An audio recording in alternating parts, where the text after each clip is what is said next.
to again apply basic derivative formulas to find the derivative of a given function. All right.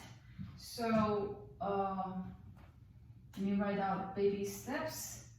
P prime of y is the input variables. Now you can see this is, oops, I have a typo here. It should be e to the power of y. Okay, so with y, so y is our input variable, just a different names. Okay, so because y is the variable, so I'm gonna write dy as opposed to dx. Okay, so let me try to skip steps, see if we can speed up. I'm separating the derivatives using plus and minus operations. Okay. And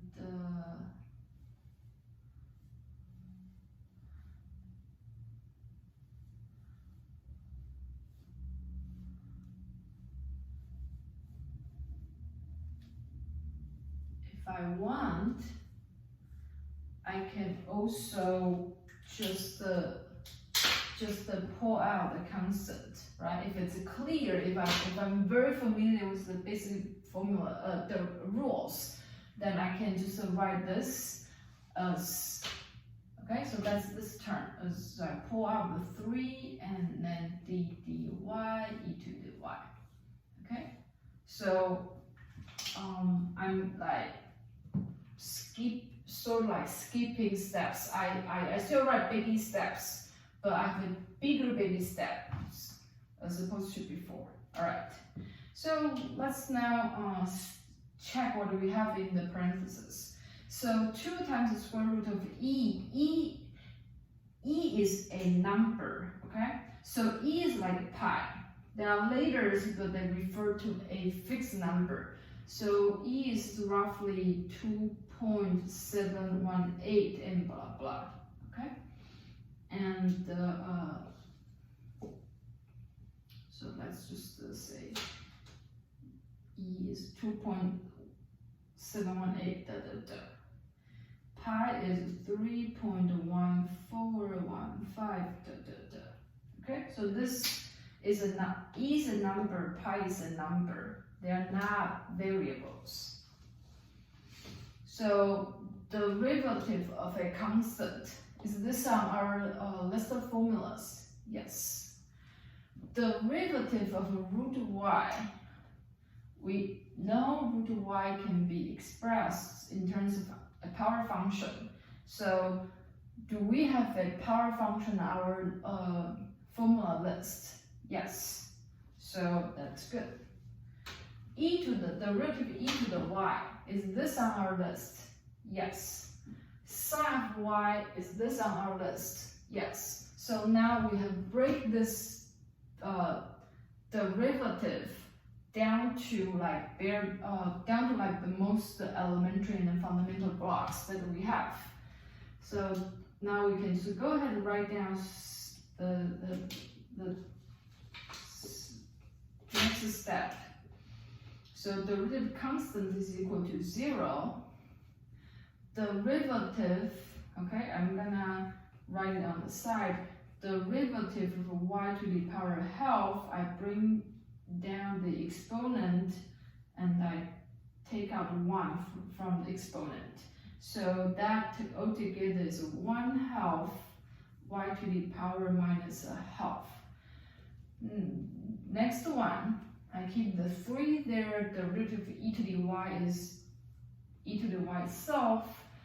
Then I have minus, okay, inside this parenthesis is cosine of y. Cosine of y is a derivative of sine. Okay, so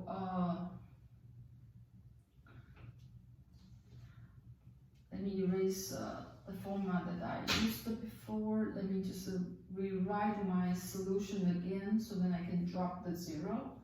So 1/2 y to the power minus a half plus 3 e to the y minus cosine of y. as the final answer. Okay? And by the way, this is just a quick remark.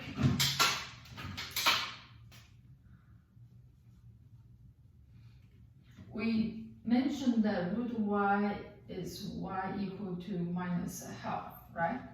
We mentioned 1 over y is equal to y to the power 1. Okay, so we can go from the left to the right or backwards. Okay, so this two together tells you if you have y to the power minus a half. Okay, so the minus sign, as I mentioned before, it means 1 over. So y to the power minus a half is the same as 1 over y to the power half, and the y to the power half is equal to root y. So we know this is y to the power minus a half. Okay? It's just something, this is just something that we see very often, that's why I bring it up. But we do not have to do we do not have to convert y to the power 1/2 into a fraction. Okay, that's not necessary. I'm just pointing out in case at some points we will need to use it. Okay. Okay. So finding derivatives using basic derivative formulas. This is very helpful, helps you to break a function into smaller functions, and the general idea is to break it down to small derivatives, so then we see that each of this is on our derivative list, and we only have 6 derivative formulas, so it should be doable, manageable. Okay, memorize them.